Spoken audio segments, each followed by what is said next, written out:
Good morning, friends. Today we are going to learn voice, that is, change the voice. It is not difficult topic for you, which you have studied right from 7th standard. That is, change the voice. विद्यार्थी मित्रांनो, change the voice हा जो topic आहे, तर हा तुम्ही 7वीपासून बघत आलेला आहात. निश्चितपणे तुम्हाला त्याविषयी माहिती आहेच. तरीसुद्धा हा टॉपिक आपल्याला काही ॲडव्हान्स लेव्हलवर 12वीसाठी 11वी आणि 12वीसाठी आपल्याला हा अभ्यासक्रमात घेतलेला आहे. तर प्रथमतः हा जो व्हॉइस आहे, तर ह्या व्हॉइसमध्ये दोन प्रकार आहेत. व्हॉइसचे दोन प्रकार आहेत, active voice and passive voice. Okay, ते active voice and passive voice हे जे दोन प्रकार आहेत, तर यामध्ये ॲक्टिव्ह डिनोट्स ॲक्शन. म्हणजे थोडक्यात काय आहे, ॲक्टिव्ह म्हणजेच ॲक्टिव्ह असणारा घटक, म्हणजेच कोण, सब्जेक्ट. सब्जेक्ट यामध्ये ॲक्टिव्ह असतो. आणि पॅसिव्ह व्हॉइस, ह्या पॅसिव्ह व्हॉइसमध्ये पॅसिव्ह म्हणजेच जो सब्जेक्ट असतो वाक्याचा, तो वाक्याचा सब्जेक्ट काय असतो, पॅसिव्ह असतो, म्हणजेच इनॲक्टिव्ह असतो, अक्रियाशील असतो. काय असतो, अक्रियाशील असतो. आणि म्हणून हे व्हॉइसचे जे दोन प्रकार पडलेत बघा, ॲक्टिव्ह व्हॉइस आणि पॅसिव्ह व्हॉइस. प्रथमतः ॲक्टिव्ह व्हॉइस म्हणजे ह्या ॲक्टिव्ह व्हॉइसमध्ये action, doer of the action is very important. Doer of the action is very important म्हणजेच काय, जो कृती करणारा असतो ना, हा कृती करणारा अतिशय महत्त्वाचा असतो. आणि म्हणून त्याला ॲक्टिव्ह व्हॉइस म्हटलं जातं. आणि पॅसिव्ह व्हॉइसमध्ये action is more important than the doer of the action. म्हणजे कृती महत्त्वाची असते. तुम्ही जी काय कृती केली ना, ती कृती महत्त्वाची असते. तर बघा, हे वेगवेगळे प्रकारचे सेंटेन्स आहेत. आपल्याला तुम्हाला माहीत आहे की ह्या सेंटेन्सचे वेगवेगळे प्रकार, असर्टिव्ह सेंटेन्स आहे, एक्सक्लेमेटिव्ह सेंटेन्स आहे, इंट्रोगेटिव्ह सेंटेन्स आहे, व्हर्बल क्वेश्चन्स आहेत. त्याचबरोबर model, the question sentence is having model auxiliaries, modal auxiliary असणारे काही वाक्यरचना आहेत. तर हे वाक्यामध्ये जे वाक्य येत असतं बघा, त्या वाक्याचं आपल्याला सर्वात प्रथम आपल्याला कर्ता, क्रियापद आणि कर्म ओळखता येणं अतिशय गरजेचं आहे. आणि बघा, सर्वात प्रथम आपल्याला त्याचं क्रियापद ओळखता आलं पाहिजे. And that you are quite well known about the verbs, that is the root verbs or helping verbs. जे मूळ क्रियापद असतात, that is the come, go, play, write, take, sit, jump. म्हणजे उठणे, बसणे, करणे, रडणे, पळणे, हसणे, हे जे आहेत ना, हे मूळ क्रियापद असतात. त्याला रूट व्हर्ब म्हणतो आपण. काय म्हणतो, रूट व्हर्ब. आणि म्हणून हे रूट व्हर्ब आहे बघा. तर हे क्रियापद आपल्याला प्रथमतः ओळखता आलं पाहिजे. आणि जेव्हा असर्टिव्ह सेंटेन्स असतं, विधानार्थी वाक्य असतं, त्या विधानार्थी वाक्यामध्ये ते 2 नंबरला असतं, म्हणजे कर्ता, क्रियापद आणि कर्म असतं. आणि जेव्हा हे क्रियापद जर आपल्याला ओळखता आलं ना, तर क्रियापदाला आपण प्रश्न विचारायचा. कशाने प्रश्न विचारायचा, की दॅट इज हूने प्रश्न विचारायचा. सपोज एक एक्झाम्पल आहे बघा इथे आपल्याकडे, आय राईट अ लेटर. बरोबर आहे की नाही, लिहिणे, रडणे, बसणे, उठणे, पळणे, हसणे, आहे की नाही, राईट. बरोबर आहे की नाही, हा राईट हे क्रियापद आहे. आणि राईट क्रियापदाला आपण हूने प्रश्न विचारायचा. हू राईट्स अ लेटर, पत्र कोण लिहितो. कोण असा प्रश्न विचारल्यावर आपल्याला कर्ता मिळतो. ओके, म्हणजे क्रियापद पहिल्यांदा शोधणं गरजेचं आहे. क्रियापदाला प्रश्न विचारायचा हू या इंट्रोगेटिव्ह प्रोनाउनने, म्हणजेच ते जे सर्वनाम आहे हू, याने प्रश्न विचारला असता आपल्याला कर्ता मिळतो. आणि त्याच क्रियापदाला जेव्हा आपण व्हॉट आणि हुमने प्रश्न विचारतो, तेव्हा आपल्याला प्रत्यक्ष आणि अप्रत्यक्ष कर्म मिळत असतं. It is called direct and indirect object. म्हणजेच काय, आय राईट अ लेटर, याला व्हॉट किंवा हुमने प्रश्न विचारून बघायचा. कसा प्रश्न विचारायचा, की what do I write, what do I write, मी काय लिहित आहे, मी काय लिहितो. बरोबर की नाही, मी काय लिहितो. तर उत्तर काय मिळतं, अ लेटर. आणि a letter is direct object. म्हणजे जेव्हा नॉन लिव्हिंग असतं, ते जेव्हा एखादी वस्तू असते आणि ती वस्तू कशामध्ये जाते, डायरेक्ट ऑब्जेक्टमध्ये जाते. आणि तेच जर पुढे लिव्हिंग घटक आला असता, कोणाला लिहिलंय पत्र, बरोबर आहे की नाही, तर तेव्हा ते इनडायरेक्ट ऑब्जेक्टमध्ये आलं असतं. आणि म्हणून विद्यार्थी मित्रांनो, सर्वात महत्त्वाचं की हा जो घटक आहे, तर ह्या घटकामध्ये आता समजा आपल्याला पहिल्यांदा क्रियापद ओळखणं गरजेचं आहे, त्यानंतर क्रियापदाला होणे प्रश्न विचारायचा, आपल्याला त्या वाक्याचा सब्जेक्ट मिळतो. त्याचबरोबर त्या क्रियापदाला व्हॉट किंवा हुमने प्रश्न विचारला असता आपल्याला कर्म मिळत असते. आणि म्हणून तर बघा, हे करत असताना सर्वात महत्त्वाची गोष्ट आहे की आपल्याला हे 3 घटक आपण ओळखले तर पॅसिव्ह व्हॉइस करणं योग्य जातं. कारण ॲक्टिव्ह व्हॉइसमध्ये doer of the action is important, म्हणजे जो कर्ता असतो ना, कृती करणारा, तो अतिशय महत्त्वाचा असतो. बरोबर आहे की नाही? आणि मग आता हे जर जेव्हा वाक्य असतं, ते वाक्याचं पॅसिव्ह व्हॉइसमध्ये रूपांतर करताना ह्या वाक्याच्या शब्दांचा क्रम बदलतो. म्हणजे त्याचे काय होतं आहे की सुरुवातीला जसं आपण असर्टिव्ह सेंटेन्स असेल तर ॲक्टिव्ह व्हॉइसमध्ये कर्ता, क्रियापद आणि कर्म असतं. बरोबर आहे की नाही? त्याचप्रमाणे जेव्हा त्याचं आपण पॅसिव्ह करतो तर उलट क्रमाने जावं लागतं आपल्याला. शेवटी काय आहे ते बघा, आपल्या स्क्रीनवर दिलेलं आहे, कर्ता, क्रियापद आणि कर्म आहे की नाही? मग शेवटी कर्म आहे, कर्म, क्रियापद आणि कर्ता अशा पद्धतीची आपल्याला रचना करावी लागते. बघा तिथे दिलेलं आहे, पॅसिव्ह व्हॉइसचं कन्स्ट्रक्शन दिलेलं आहे. म्हणजे काय आहे, ऑब्जेक्ट, आणि थोडाफार काही बदल वाक्यामध्ये करावा लागतो. मग पहिल्यांदा ऑब्जेक्ट घ्यायचे, त्यालाच काय म्हणतात आपण, कर्म म्हणतात. आणि त्या ऑब्जेक्टनुसार टू बीचं रूप घ्यायचं. म्हणजेच काय, वाक्याचा काळ कोणता आहे हे महत्त्वाची गोष्ट आहे. आणि वाक्याचा कर्ता सिंग्युलर आहे की प्लुरल आहे, एकवचनी आहे की अनेकवचनी आहे. तर मग एकवचनी आहे की अनेकवचनी आहे हे जर तुम्ही ठरवलं, पहिल्यांदा तुम्हाला ओळखता आलं, तर निश्चितपणे तुम्ही काय करू शकता की इथे दिले बघा आपल्याला की object plus to be plus past participle. म्हणजेच काय करायचं, आपल्याला ऑब्जेक्ट घ्यायचं आहे सुरुवातीला, त्या ऑब्जेक्ट नंतर योग्य ते टू बीचं रूप घ्यायचं आहे. तर मित्रांनो, तुम्हाला माहिती आहे, you are quite well known about the to be forms. That is there are primary auxiliary verbs, आहे की नाही? डूचे 3 फॉर्म्स आहेत, डू, डज, डीड, आहे की नाही? वर्तमान काळामध्ये ॲम, इज, आर, जे टू बीचे रूप आहे ते टू बीचे रूप ॲम, इज, आर. भूतकाळामध्ये वॉज, वेर, आहे की नाही? हॅज, हॅव, हॅड, हे काय आहेत, हे टू बीचे रूप आहेत. मग योग्य ते वाक्याच्या काळानुसार आणि कर्त्यानुसार आपल्याला घ्यावं लागतं. ते झालं टू बीचं रूप. ओके. कर्ता जर वाक्य जर वर्तमान काळी असेल तर ॲम, इज, आर घ्यावं लागेल. कर्ता जर एकवचनी असेल तर तुम्हाला काय घ्यावं लागेल, इज घ्यावं लागेल. कर्ता अनेकवचनी असेल तर आर घ्यावं लागेल. कर्ता जर आय असेल तर ॲम घ्यावं लागेल. म्हणजेच हे डिपेंडिंग ऑन द सब्जेक्ट, बरोबर की नाही? तो सब्जेक्ट आणि टेन्स ऑफ द सेंटेन्स, ह्या 2 गोष्टी त्यात अतिशय महत्त्वाच्या असतात. आणि त्यानंतर जे क्रियापद आपण शोधलेलं आहे त्या वाक्यामध्ये, त्या क्रियापदाचं V3 रूप, it is called past participle form of the verb. Past participle form of the verb हा महत्त्वाचा आहे. आणि म्हणजेच आपल्याला काय करायचं आहे, मग त्याचं पास्ट पार्टिसिपल, मित्रांनो तुम्हाला माहीत आहे V1, V2 आणि V3. ओके, हे तुमचे पाठ असणं गरजेचं आहे. ठीक आहे. हे काय सर्वच तुम्ही V1, V2, V3 एकाच वेळेस पाठ करू शकत नाही, पण काळाच्या ओघात प्रत्येक वर्षी आपण प्रत्येक पुस्तकामध्ये, प्रत्येक आपल्या टेक्स्टमध्ये, त्या लेसनमध्ये जे जे आले असेल ना, त्यानुसार जर थोडे थोडे आपण पाठ करत गेलो, आपण बघत गेलो, तर निश्चितपणे सर्व गोष्टी आपल्याला अवगत होतात. आम्ही सुद्धा एकाच वेळी सर्व पाठ केलेले नाही ते सर्व. आम्ही सुद्धा जसं जसं शिकवत आलोत ना, जसं put put put, cut cut cut, तर काय आहे, हे पहिलं रूप, दुसरं रूप, तिसरं रूप आहे. की त्याचप्रमाणे मेक, मेड, मेड. तर मुलं काय करतात, बऱ्याच जागेवर मुलांना माहीत आहे, want, wanted, wanted, play, played, played. म्हणजे दुसरं रूप आणि तिसरं रूपला काय लावतात, ईडी लावतात ना. जनरली मोस्ट ऑफ द वर्ड्ससाठी ईडी लावतात. मग कित्येक लोक मेक, त्यालाही माकड करून टाकतात, मेक, मेकड, मेकड असं करतात. इट इज नॉट गुड, बरोबर आहे की नाही? आणि म्हणजेच तुम्हाला यासाठी आपला सराव अतिशय महत्त्वाचा आहे, सराव असणं गरजेचं आहे. मेक, मेड, मेड, ह्या 3 गोष्टी महत्त्वाच्या आहेत. म्हणजेच V1, V2, V3. म्हणजेच play, played, played, make, made, made, cut, cut, cut, बरोबर की नाही? त्याच पद्धतीने ब्रिंग, ब्रॉट, ब्रॉट, कित्येक आहेत. म्हणजे काहींना ईडी प्रत्यय लागतो, तर काही अंतर्गत बदल होऊन त्याचं काय दुसरं रूप आणि तिसरं रूप झालेलं आहे. मोस्ट ऑफ द वर्ड्स जे आहेत, मोस्ट ऑफ द वर्ब्स जे आहेत ना, की they have the particular form. म्हणजेच कोणता आहे की त्याला ईडी लागलेला असतो दुसऱ्या आणि तिसऱ्याला. कित्येकांचा अंतर्गत बदल असतो, कित्येकांचं सेकंड आणि थर्ड फॉर्म एकच आहे, V2 आणि काहीतरी एकच आहे पण कित्येकांचा वेगळा आहे.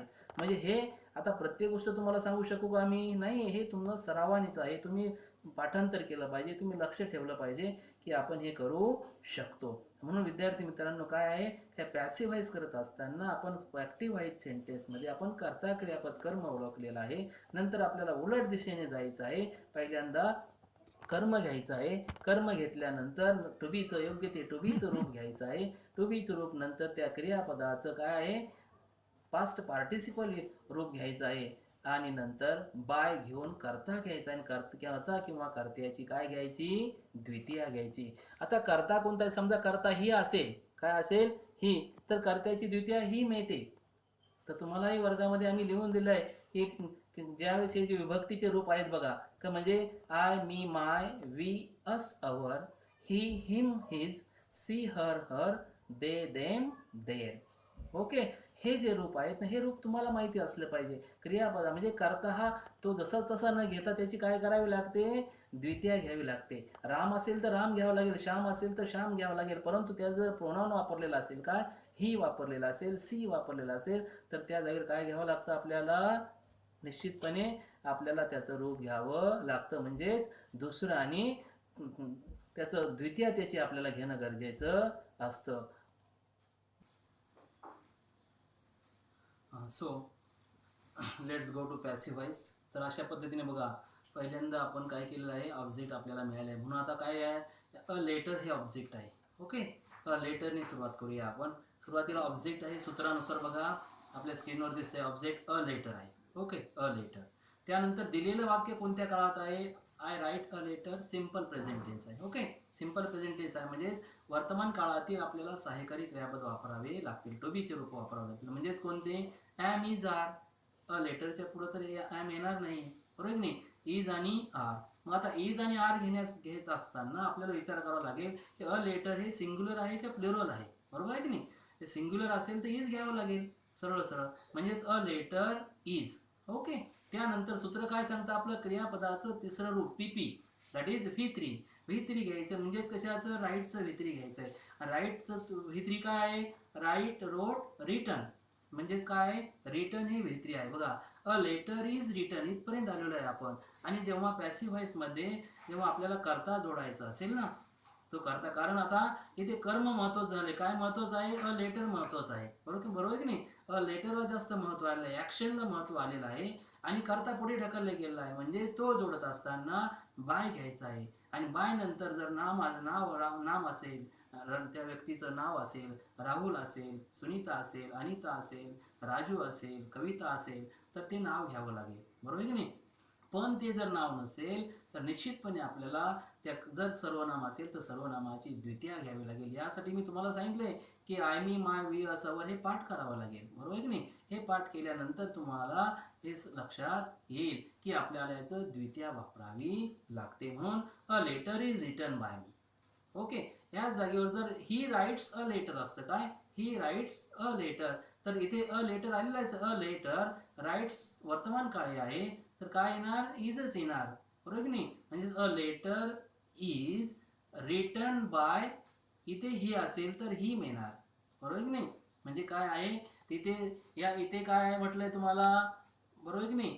ही असेल तर आय असेल तर मी येणार, ही असेल तर हिम येणार, सी असेल तर हर येणार, बरोबर की नाही. म्हणजे she, her, her, he, him, his, I, me, माय.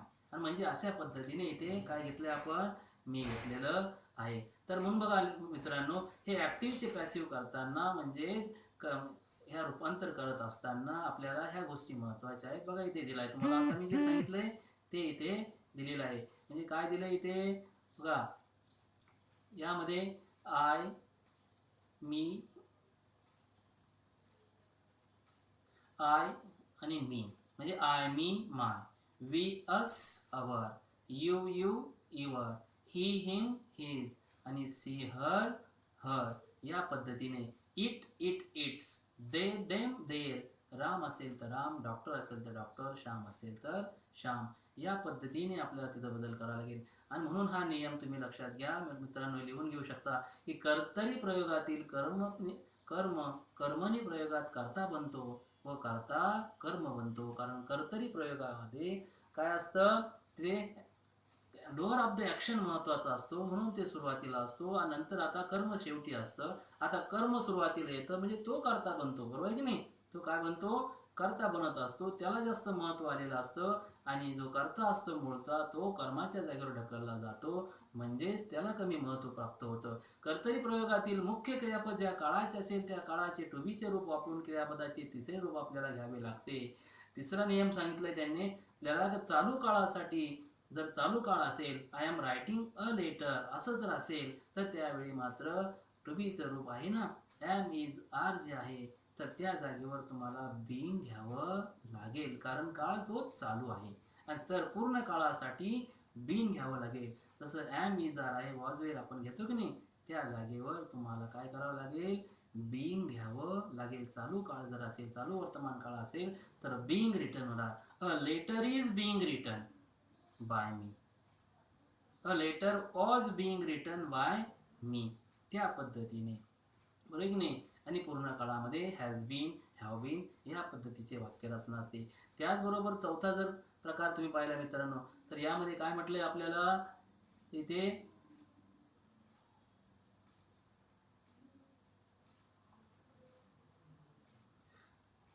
चौथा आहे कॅन, कुड, मे, माईट, मस्ट. हे काय आहेत तिथे, हे आहेत आपले मॉडल ऑक्झिलरी आहेत.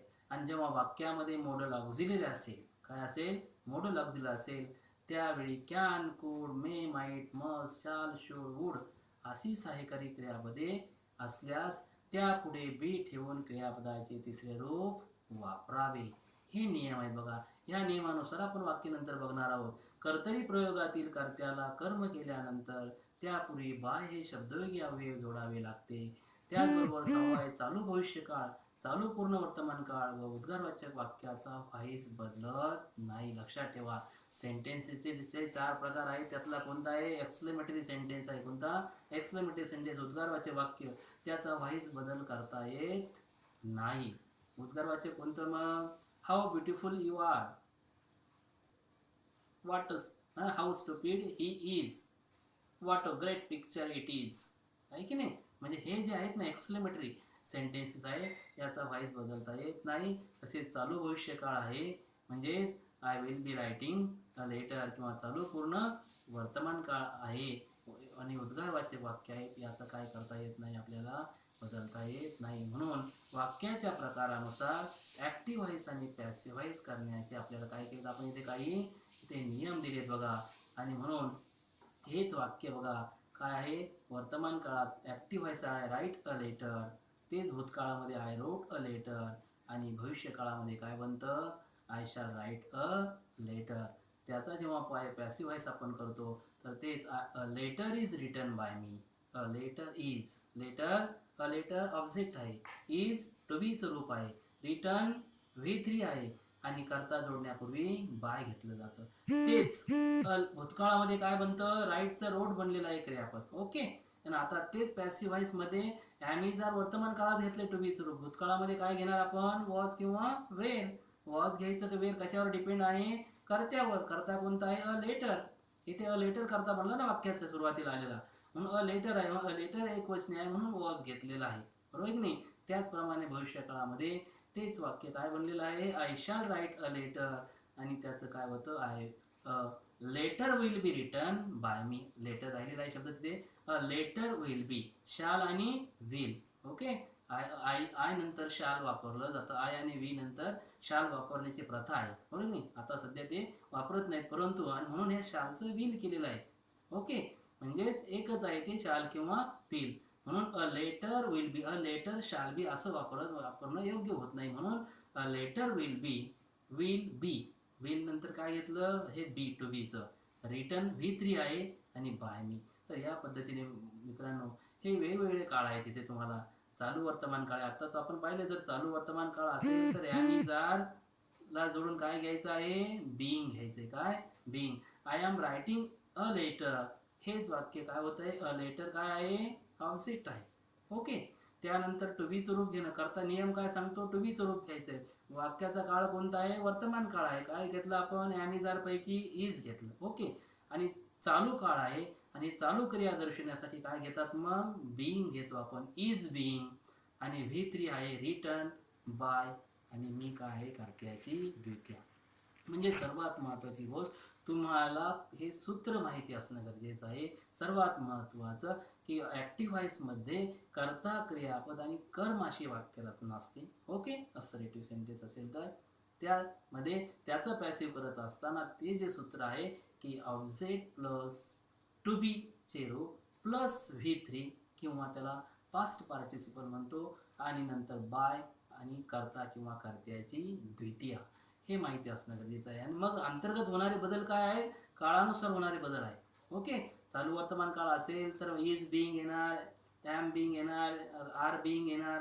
जर चालू भूतकाळ असेल तर वॉज बिंग, वेअर बिंग ही वाक्यरचना येणार. ओके, तर म्हणून हे महत्त्वाचं आहे, आपल्याला काळानुसार ते करावं लागेल. जर क्रियापदाचं ING रूप असेल म्हणजे चालू वर्तमान काळ दाखवला असेल किंवा चालू भूतकाळ असेल तर त्यामध्ये असणाऱ्या त्या सहाय्यकारी क्रियापदाबरोबर आपल्याला बीइंग घेणं अतिशय गरजेचं असतं. त्यालाच मग आपण टू बीचं रूप म्हणूया. तर याच पद्धतीने तिसरा जो प्रकार आहे मित्रांनो, हा आहे पूर्ण वर्तमान काळ किंवा पूर्ण भूतकाळ किंवा पूर्ण भविष्यकाळ. तुम्हाला माहीत आहे हे वाक्य हे किती काळाचे 3 प्रकार आहेत, आणि 3 प्रकाराचे पुन्हा 4 प्रकार आहेत. तर चौथा प्रकार आपण काय करू, तो चौथा प्रकार बघितलेला नाही, त्या चौथ्या प्रकाराची इथे आपण सांगणार नाहीत.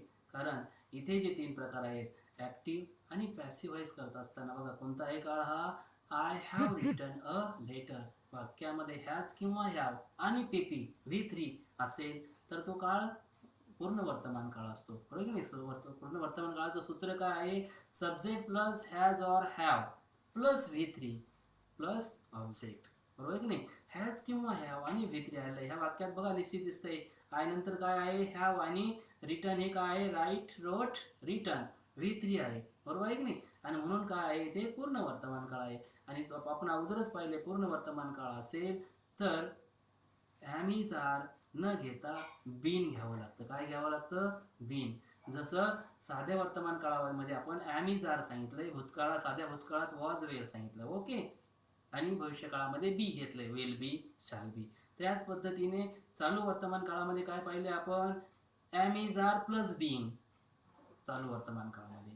चालू भूतकाळामध्ये काय आहे, वॉज वेअर प्लस बीइंग. बघा ते दिसतं आपल्याला स्क्रीनवर, वॉज वेअर प्लस बीइंग. आणि आता ह्या पूर्ण वर्तमान काळामध्ये काय रचना असते, हॅज किंवा हॅव असतं. आणि म्हणून इथे हॅज आणि हॅवला जोडून काय घेतलं जातं, बीन घेतलं जातं. आणि हे हॅज आणि हॅव नंतर जे कर्म सुरुवातीला येतं त्या कर्माचा आपल्याला एकवचन किंवा अनेक वचन आहे हे बघणं अतिशय गरजेचं असतं. I have written a letter, आणि म्हणून सुरुवातीला काय आलंय आपलं कर्म, अ लेटर आलंय. अ लेटर हे लेटर आहे ना, हे एकवचनीच आहे. जर लेटर्स शब्द आला असता काय, letters, I have written letters, letters अनेक वचन आहे, पण सुरुवातीला लेटर्स आला असतं आपलं काय, लेटर्स हॅव बीन. काय आहे, लेटर्स हॅव बीन. इथे काय आहे, I have written a letter, a letter has been written. बघा इथे चुकून हॅव झालेलं आहे, काय आहे हॅव झालं, परंतु काय आहे a letter has been. A letter हे एकवचनी आहे. ओके, इथे मुद्दाम तुम्हाला फसवण्यासाठी इथे हॅव दिलंय बघा. म्हणजेच बघा हॅव आहे येत आहे का विद्यार्थी मित्रांनो, नाही आहे. A letter has been written by me. कारण काय आहे, आय असेल तर हॅव घेतलं जातं, एक वचनी करता असेल तर हॅज घेतात, आणि एक वचनी असेल तर त्यापुढे काय घेतलं जातं, हॅव घेतलं जातं. इथे अ लेटर हे एक वचनी आहे. ॲक्च्युली अ लेटर एक वचनी असल्यामुळे हॅज येणं गरजेचं आहे. मुद्दाम फसवलंय तुम्हाला. लेटर्स असलं तर हॅव आलं असतं, मग काय येणार मग, a letter has been written by me. Okay, आणि त्याचबरोबर साधा भूतकाळ आहे, a letter had been written by me. म्हणजेच इथे हॅज बीन येणार आणि इथे हॅड बीन येणार, depending on the subject of the sentence. वाक्याचा कर्ता एक वचनी आहे की अनेक वचनी आहे, वाक्याचा काळ कोणता आहे हा अतिशय महत्त्वाचा आहे. आणि म्हणून इथे एक वचनी आहे म्हणून हॅज आलेला आहे, हॅज बीन. इथे एक वचनीच करता आहे म्हणून हॅड बीन घेतलं जातं, तो काय आहे पूर्ण भूतकाळ आहे. तसंच भविष्य काळामध्ये काय म्हटलं इथं आपल्याला, I shall have written a letter, shall have written, तर त्या हॅवला जोडून काय घेणार आपण, बीन घेणार. इथे सुद्धा बघा हॅज आणि हॅवला जोडून बीन घेतलं, बीन प्लस V3 आहे. साध्या भूतकाळात सुद्धा आपण काय घेतलंय, हे हॅवचं रूपांतर कशात झालं, हॅडमध्ये झालेलं आहे. कारण हॅव वर्तमान काळ दाखवतो, हॅड भूतकाळ दाखवतो. इथे have has been, have been, इथे हॅड बीन रिटर्न. आणि इथे काय आहे, विल हॅव बीन. इथे वाक्यात काय, I shall have return letter. Okay, उत्तरात काय येईल मग, letter will have been, will have been. म्हणजे 3 गोष्टी लक्षात ठेवायच्या आहेत. म्हणजेच कोणता आहे, जेव्हा साधा काळ असेल ना, साधा वर्तमान काळ असेल तर त्या साध्या वर्तमान काळात ॲम इज आर घ्यावा लागेल. चालू वर्तमान काळ असेल तर काय घ्यावं लागेल तुम्हाला, बीइंग घ्यावं लागेल. ॲम इज आरला जोडून बीइंग घ्यावं लागेल. आणि पूर्ण वर्तमान काळ असेल तर हॅज आणि हॅव आहे ना, तर हॅज आणि हॅवला जोडून बीन घ्यावं लागेल. त्याच पद्धतीने जर आपण भूतकाळाचा विचार केला, या भूतकाळाचा विचार केला तर या भूतकाळामध्ये काय करावं लागेल, साधा भूतकाळ असेल तर वॉज किंवा वेअर घ्यावं लागेल. ओके, आणि चालू भूतकाळ असेल तर वॉज किंवा वेअरला जोडून तुम्हाला बीइंग शब्द घ्यावा लागेल. बीइंग लक्षात ठेवायचं, चालू काळ असेल तर बीइंग घ्यावं लागेल. आणि तेच जर पूर्ण भूतकाळ असेल तर हॅज आणि हॅव पूर्ण वर्तमान काळात, पूर्ण भूतकाळात त्याचं रूपांतर हॅडमध्ये होतं, हॅड प्लस V3. आणि तेच भविष्य काळामध्ये जर कोणता असेल वा साधा भविष्यकाळ असेल तर विल बी किंवा शॅल बी घेतात. तेच जर चालू भविष्यकाळ असेल आहे की नाही, आणि पूर्ण भविष्यकाळ असेल तर काय म्हटलं इथे, शॅल हॅव किंवा विल हॅव. तुम्हाला एकदा सांगितलं आय नंतर शॅल घेतात, परंतु खाली अ लेटर सुरुवातीला आले म्हणून विल आलंय. शॅल हॅव आणि विल हॅवला जोडून काय घेतं, बीन. म्हणजेच पूर्ण काळ असेल तर बीन घेणं गरजेचं आहे, चालू काळ असेल तर बीइंग घेणं गरजेचं आहे, आणि साधा काळ असेल तर ॲम इज आर किंवा वॉज वेअर घेणं गरजेचं आहे. तर या मित्रांनो पुढे जर आपण पाहिले, आता हे सहाय्यकारी क्रियापदाचे काही वाक्य आहेत बघा, थोडक्यात आपण पाहणार आहोत.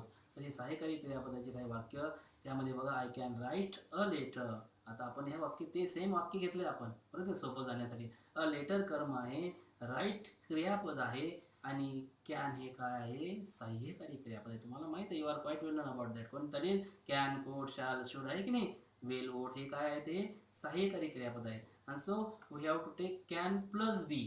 तुम्हाला अगोदरच नियम सांगितला काय, जर दिलेला if the given sentence contains modal auxiliary like can, could, may, might, will, would, it should be come with बी.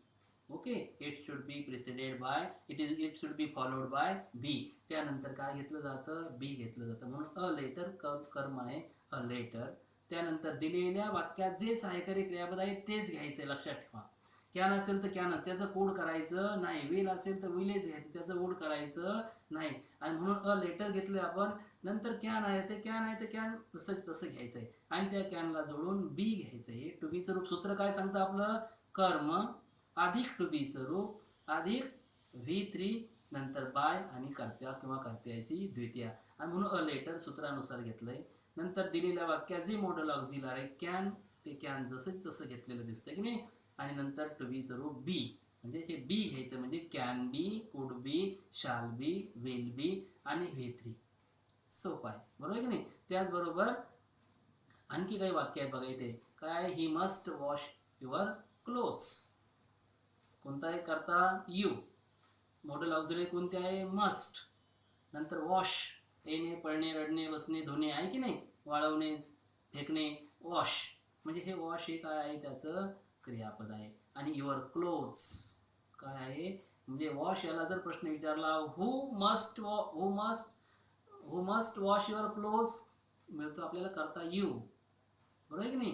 आणि व्हॉट मस्ट यू वॉश म्हणजे काय आहे, युअर क्लोथ्स. तर अशा पद्धतीने, म्हणजेच काय म्हटलं इथे वॉश हे क्रियापद आहे, युअर क्लोथ्स कर्म आहे. म्हणून सुरुवात काय येणार आपली, युअर क्लोथ्स. नंतर काय येणार, मस्ट. ओके, जर जसं तसं मॉडल ऑक्झिलरी असेल तर त्याला मस्ट घ्यायचं आहे, must be, can be, could be, will be, may be आहे की नाही, मस्ट बी. नंतर वॉश या क्रियापदाचं V3 घ्यायचं आहे, आणि करता जोडताना बाय घ्यायचं, म्हणजे बाय यू. तर यू, युअर, म्हणजे त्याचं सेकंड रूप सुद्धा तेच आहे. तर अशा पद्धतीने विद्यार्थी मित्रांनो आणखी काही प्रकार आहेत.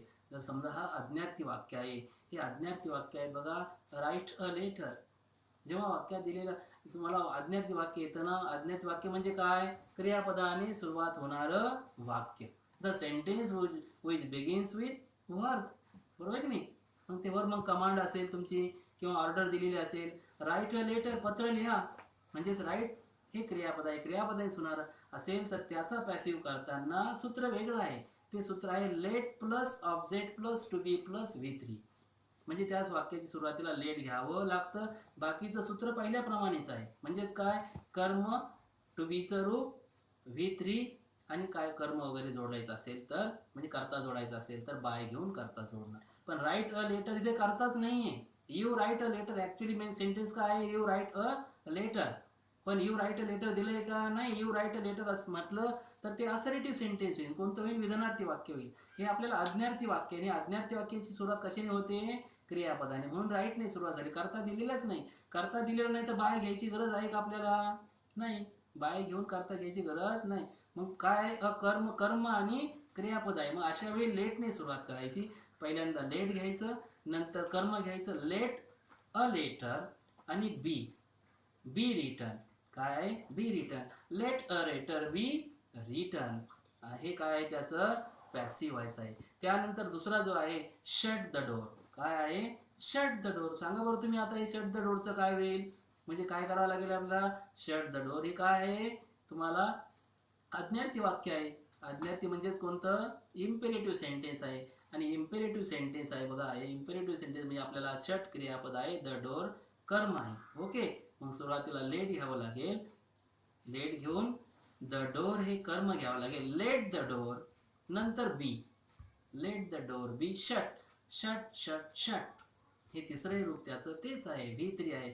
आणि म्हणून बघा, परीक्षेमध्ये निश्चितपणे असे विद्यार्थी, जर मी ज्या ज्या वेळेस सुरुवातीला इंटरव्ह्यूला जात होतो ना, त्या त्यावेळेस मला असे प्रश्न विचारायचे, change the voice, do you know change the voice, okay, that is will you give the answer of one sentence, will you convert the sentence in one sentence in passive voice, okay. आणि मला त्यांनी विचारलं होतं, change the voice, change the voice into the bracket change the voice.